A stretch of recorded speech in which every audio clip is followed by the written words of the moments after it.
Our next reader, Amy Scheibe, grew up in a double wide and she's proud of it.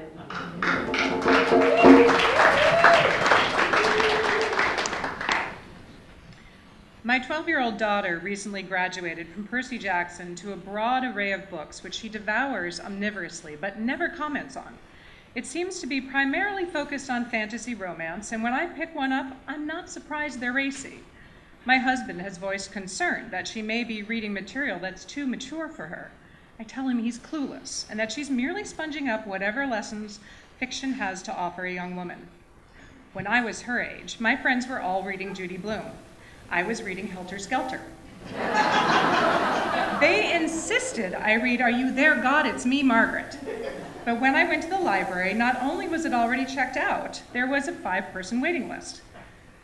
I suddenly remembered that when I snuck Helter Skelter from my mom's bookshelf, which doubled as a headboard, I'd seen the name Judy Blume on another title. I went right to her room when I got off the bus and grabbed the book, even though the title was not the one I was looking for. 3 pages into Wifey, I realized that A Naked Man on a Motorcycle wasn't a typical way to start a coming-of-age story. Only then did I notice the subtitle, An Adult Novel. I paused. Maybe I shouldn't read this, but how could I resist?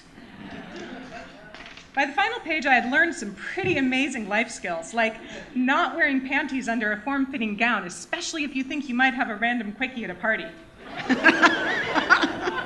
Meanwhile, Helter Skelter was teaching me to never join a cult. I skipped seamlessly over to Valley of the Dolls, Don't Let Fame or Pills Go to Your Head, coupled with In Cold Blood, Sleep with a Baseball Bat and the Lights On.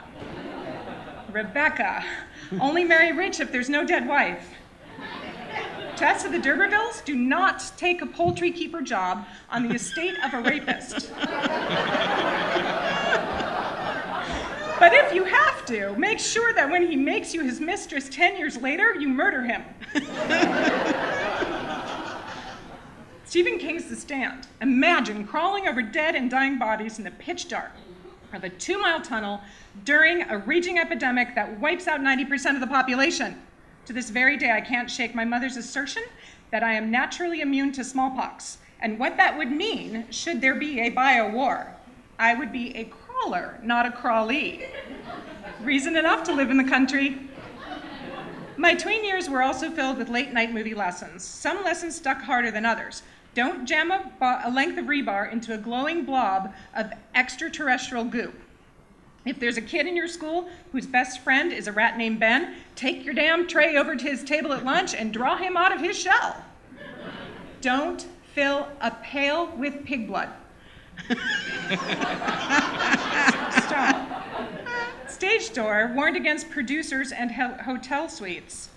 Irene Cara's Tears and Fame would lay a base for me to run out on a creepy photographer who would later be murdered for raping a model. True story.